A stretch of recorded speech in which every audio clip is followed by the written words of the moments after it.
Yine dalıyorum. Yine dalıyorum gece mavisi düşlerime. Gömüyorum tüm hayallerimi gecenin zifiri karanlığına. Sen benim ufkumun mavi denizisin. Sende seyrediyorum gece mavisi semada o muhteşem yıldızları.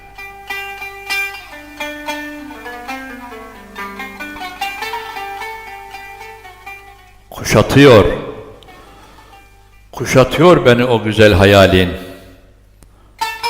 Ruhani bir iletişimle sohbet ediyorum seninle.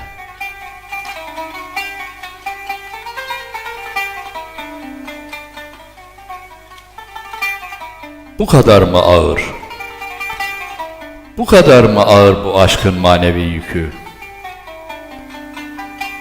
Kavuşamamanın ızdırabı bu kadar mı yakar insanı?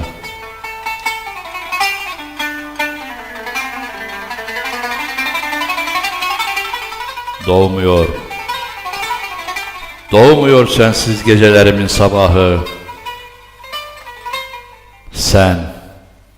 Sen yanımda olmayınca